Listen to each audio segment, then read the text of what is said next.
waxaan maanta ku soo dhaweynaynaa degmada Togo Jaale iyaga oo wafdi culus oo ballaaran looga yimi dhinaca Itoobiya iyo waxaan ku soo dhaweynaynaa degmada ganacsiyeedka Togo Jaale waxaanu leenahay ka maamul ahaan iyo degmo ahaan ku soo dhawaada Jamhuuriyadda Soomaaliland ku soo dhawaada degmada ganacsiyeedkii degmada Togo Jaale iyo gobolkii cagaarnaa ee Gabiley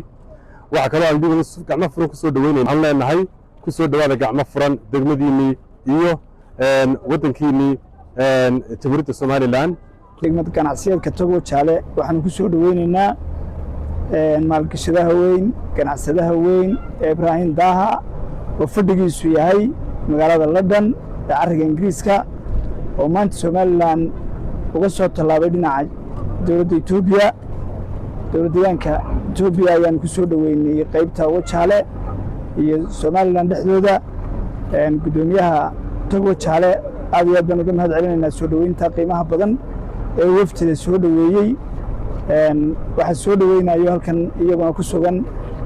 wasiir ku-xigeenka maalgashiga iyo wasiir ku-xigeenka teknolojiyadda iyo maamulka Togo Jaale isku dhan taliyaha immigration-ka iyo taliyayaasha kale ciidamada waxaan sidoo kale soo dhaweynaynaa Sheekh Faysal Maxamed Faarax Maxamed Cali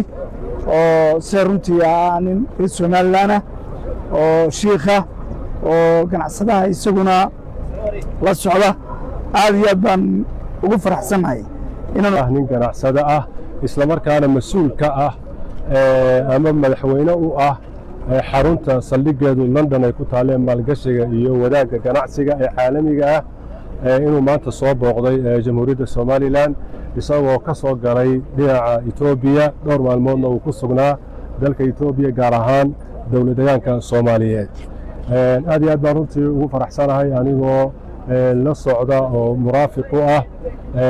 in nalagu soo dhaweeyo halkan oo madaxdaynu soo dhaweyso dalka nalagu soo dhaweeyo iyadoo runtii ka tarjumaysa doonista iyo dadaalka xukuumadda ay ugu jirto soo jiidashada ganacsatayaasha caalamiga ah si waddanku horumar u gaadho aad iyo aad baan runtii uga mahad celinayaa والذي نثمنه ونقدره وليس بمستغرب على أهلنا بداية أحب أن أشكر فخامة الرئيس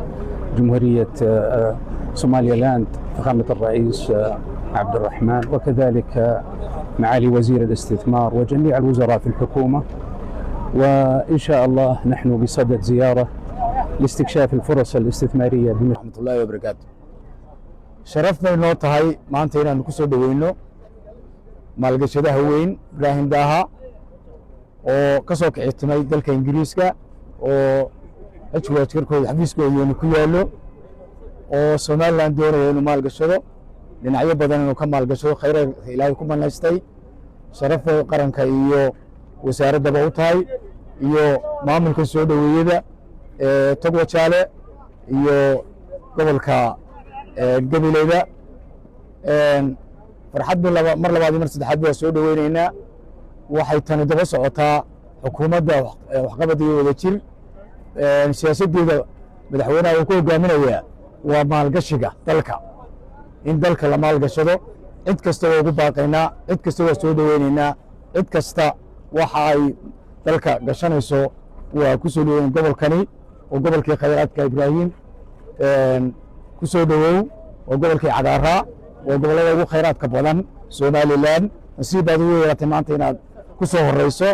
aad iyo aad baan kaaga mahadnaqaynaa safarkaaga imaantikaaga